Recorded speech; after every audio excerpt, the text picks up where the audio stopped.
Global economic impact, if there is a closure, in fact there is a closure, would restrict trade and spike oil prices. So the decision has been taken.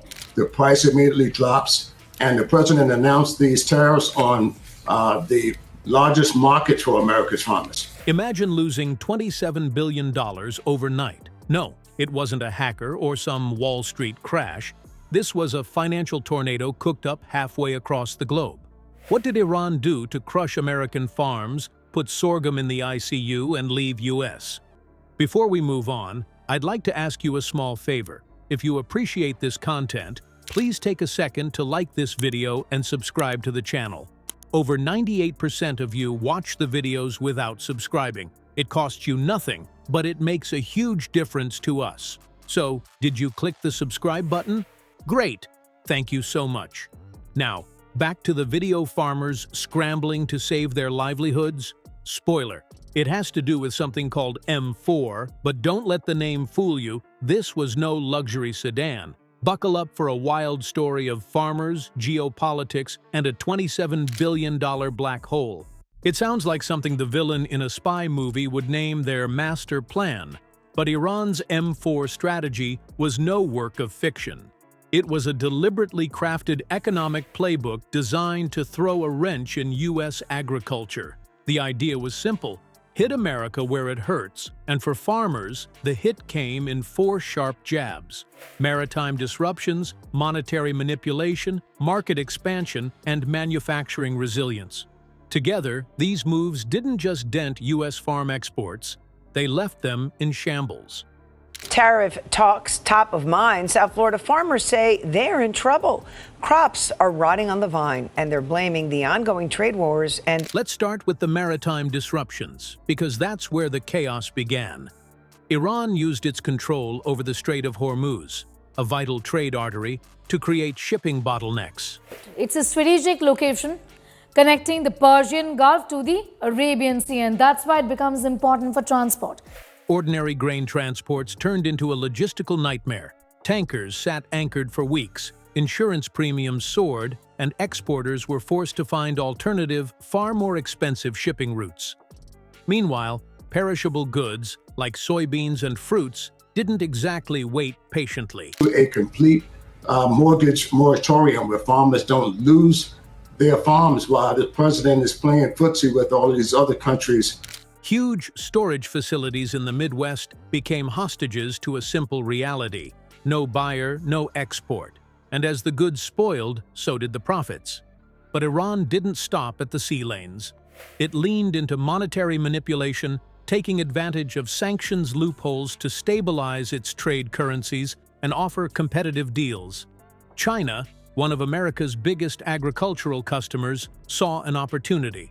Instead of importing U.S. sorghum, they started buying from Iran and Brazil, locking down huge contracts that pushed American farmers further into the margins.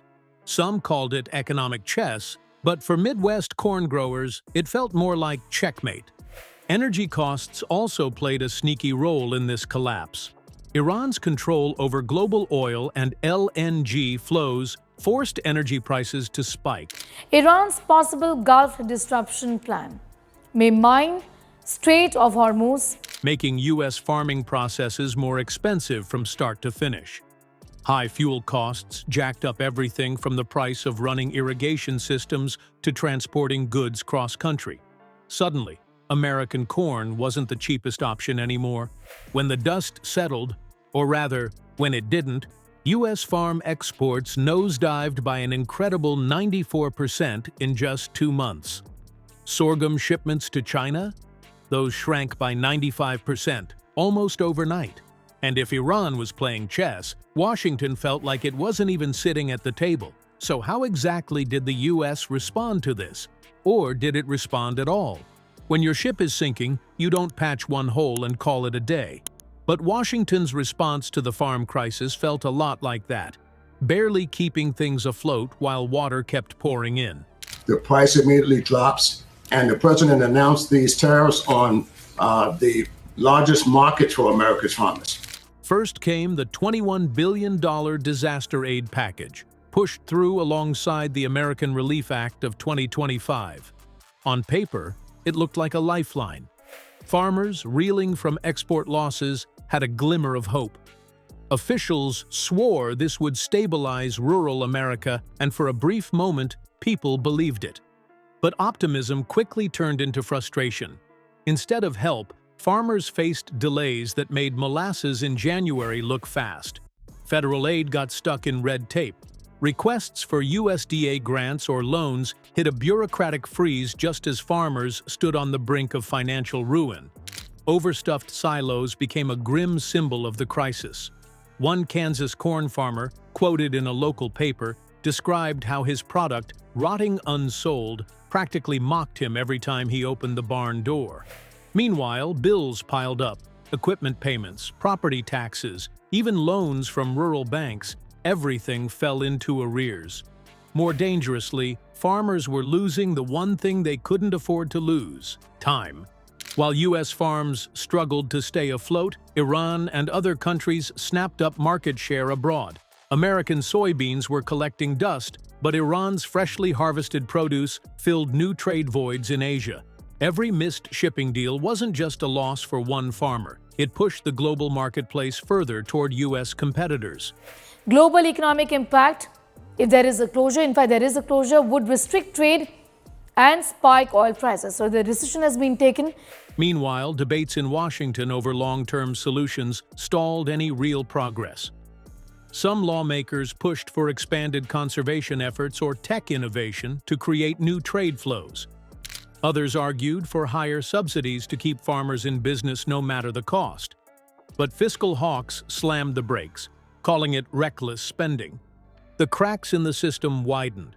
Farmers' dependence on China, the fragile safety nets of rural banks, even the limited number of trade routes to global buyers, all of it proved dangerously fragile.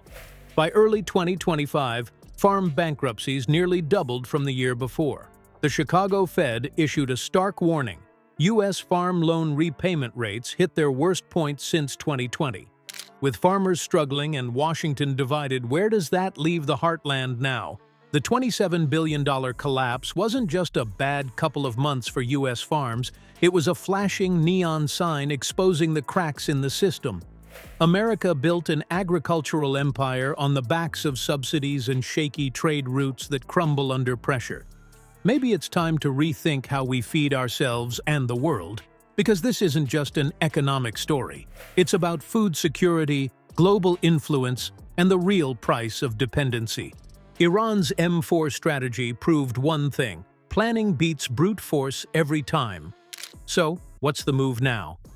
That's a question the farmers and the future will answer.